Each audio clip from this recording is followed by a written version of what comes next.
Hello friends, now we will see the third part of the synchro, that is synchro as a error detector. In the second part, we have used it as a transmitter and receiver pair. So all the connections of the second part will be maintained as it is. In addition to it, we have to connect the rotor of the receiver to the voltmeter, AC voltmeter. So R1, R2 of the receiver rotor is connected to the voltmeter.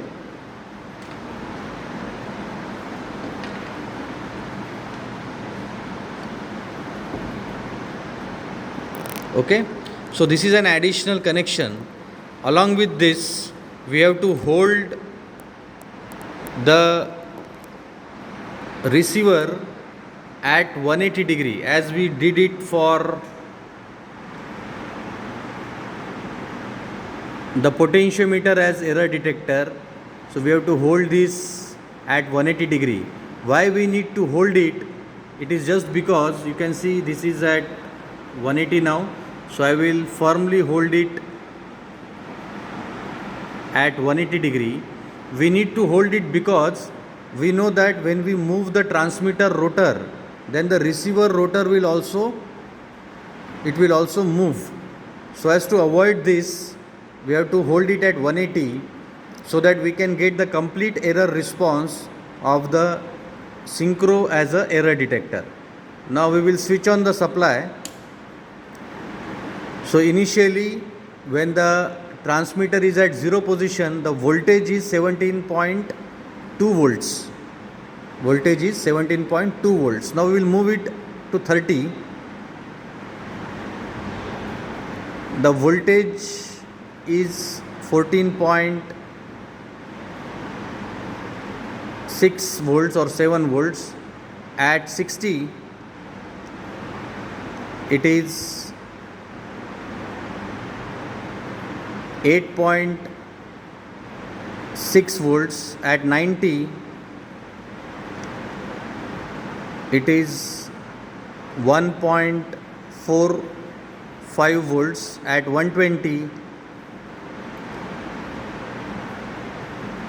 it is approximately 9 volts. At 150, it is 15.1 volts. At 180, it is 16.9 volts. At 210,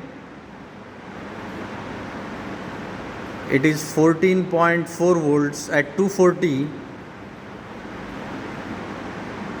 it is approximately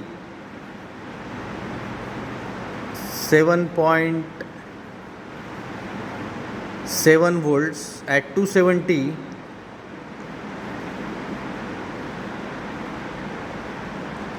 it is 1.42 volts. At 300,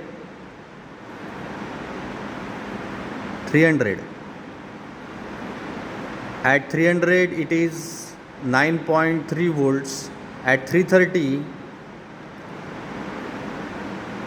it is 15.3 volts.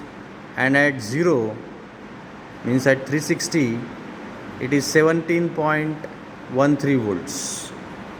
So in this experiment, what we did, that we have maintained the transmitter and receiver connection as it is, and we have connected the voltmeter across the receiver rotor so as to check the error in position between transmitter and receiver rotor. So we have taken the complete error response of the synchro, which can act as an error detector. Now when I was holding the receiver rotor firmly with the help of my hand, I was experiencing a force, because as they are connected in transmitter and receiver mode, we know that when we move the transmitter rotor, the receiver rotor also changes its position. So there was a force experienced by me about that the receiver rotor has to move as the transmitter rotor was moving. But as we need to take the complete error response, we have to keep it fixed at one particular position, and we have kept it at 180 degree so as to get a symmetrical response, or the symmetrical error response of the synchro. Similarly, we have kept 180 degree for potentiometer also, so as to get a symmetrical error response in that case. So this synchro can be used to sense the error in a position control system. So this is the application of synchro. So we have seen all the three parts of the synchro: as a transducer, as a transmitter receiver pair, and as a error detector.